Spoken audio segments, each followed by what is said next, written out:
28 प्रकार के जो नरकों का वर्णन श्रीमद् भागवत में मिलता है, बहुत ध्यान से सुनो। उसमें 7 नरक ऐसे हैं, रौरव, महारौरव, तामिश्र, अंधतामिश्र, कुंभीपाक, असिपत्रवन और कृमिश। ये 7 नरक ऐसे हैं, मुझे नहीं लगता कि कोई व्यक्ति इससे बच पाएगा आज के दौर में, क्योंकि 7 दोष ऐसे होते हैं जो लगभग हम सभी से हो जाते हैं। असत्य, अशौच, अशौच मतलब अपवित्रता। जब मैं साधु वेश में आया था ना, तो कई बार ऐसे मुंह पे हाथ फेरते ना, ये मुंह पर हाथ फेरना भी अशुद्ध हो जाता है, क्योंकि होठ सदैव जूठन होते हैं, जूठे होते हैं। ऐसे करके भी यदि हम कोई धर्म ग्रंथ या कोई कुछ छू लेते थे तो साधु लोग बड़े नाराज हो जाते थे। इतनी भी अपवित्रता नहीं होनी चाहिए, और हमसे तो दिन भर में कितनी बार ऐसे अपवित्रता होती रहती है। हाँ, मजाक में भी जो झूठ है, साधक को झूठ नहीं बोलना चाहिए, असत्य। और हम कितनी बार झूठ बोलते रहते हैं। घर से कहीं निकल रहे हो और घरवाली पूछती कहाँ जा रहे हो, बोले अभी आ रहा हूं। कर रहा है जाने का काम और कहता आ रहा हूं। हाँ, यहां भी झूठ। ऐसे बहुत सारे झूठ, जिस झूठ का हमको कभी पता ही नहीं होता है, ऐसे झूठ का भी हमको पाप लगता है। सांच बराबर तप नहीं, झूठ बराबर पाप, जाके हृदय सांच है, ताके हृदय। असत्य का जो दोष है, जो पाप है, और याद रखना ये भुगतना ही पड़ता है। परमात्मा के दरबार में रिश्वत नहीं चलती। हां, हर किसी को। असत्य, अशौच मतलब अपवित्रता, और तीसरा दोष है हिंसा। आपको कई बार पता भी नहीं चलता है, आपके पग के नीचे कितने कीड़े मकोड़े आकर मर जाते हैं, कितनी चींटियां दबकर मर जाती, और आप कहेंगे कि महाराज अनजाने में हो गया, मुझे क्या पता। नहीं, साधक को इतना सावधान होना चाहिए। इसका भी पाप हमको लगता है।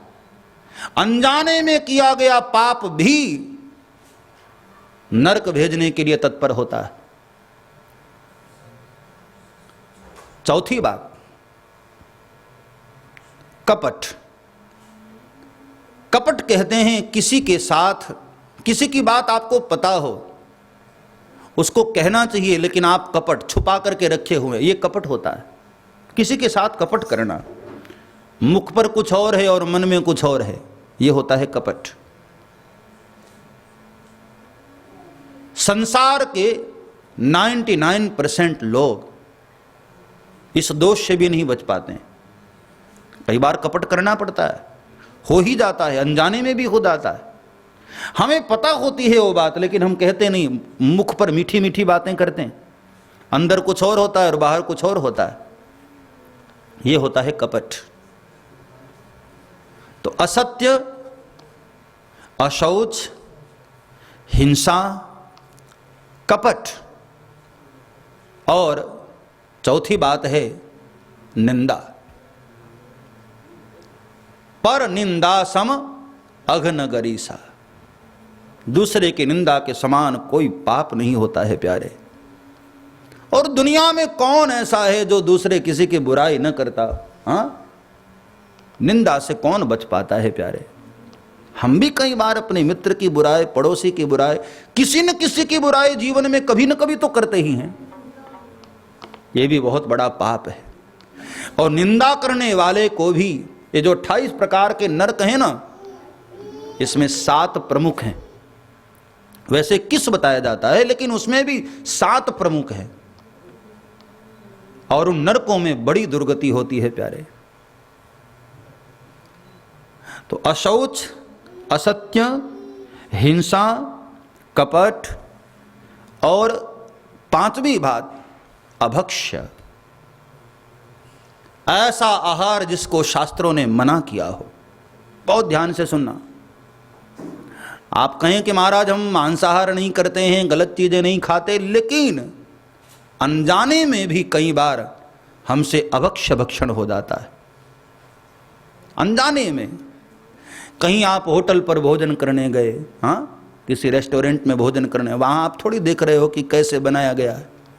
बारिश के मौसम में, कई बार सर्दियों के मौसम में, न जाने कितने जीड़ उसमें सब्जियों में ही कट जाते हैं। कुछ हो, वो अभक्ष्य जो भक्षण होता है वो बहुत बड़ा पाप है, उसका भी दोष हमें लगता है, और इसका भी परिणाम स्वरूप नरक की यातनाएं। तो अभक्ष्य, असत्य, अशौच, हिंसा, कपट, निंदा, और 7वीं बात है अशास्त्रीय कर्म।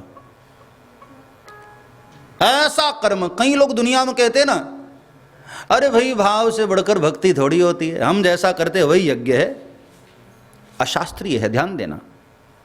अशास्त्रीय किया गया कोई भी कर्म पाप का द्योतक होता है, पाप का कारण बनता है।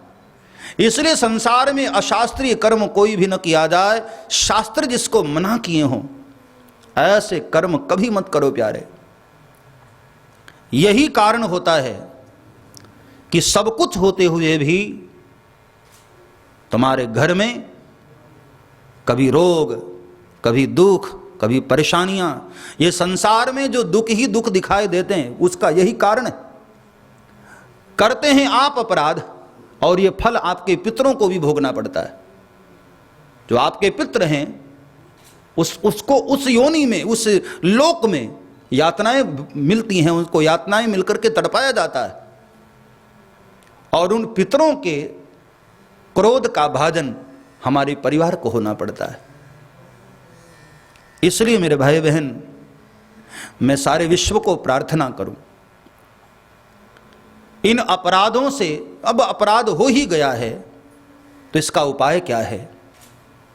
कल रात्रि में मैं यही पढ़ रहा था, कई ग्रंथ खोजने के बाद मुझे बड़ा प्यारा उपाय दिखाई पड़ा। हनुमान जी का जो सप्तमुख स्वरूप है, सप्तमी के दिन और मंगलवार के दिन कितना प्यारा संयोग है। यदि उनकी उपासना की जाए कुछ विशेष वस्तुओं से और कुछ विशेष मंत्रों से, तो ये बिल्कुल गारंटी के साथ कहा जा सकता है कि इन 7 प्रकार के नरकों से जीव हमेशा हमेशा के लिए मुक्त हो जाता है हनुमान जी महाराज की कृपा से। क्योंकि हनुमान जी महाराज के सामने ये सब दुनिया के दोष वोष कोई काम नहीं करते भाई। जमराज भी बाबा के पास आता है ना तो दूर खड़ा होता है डर के मारे।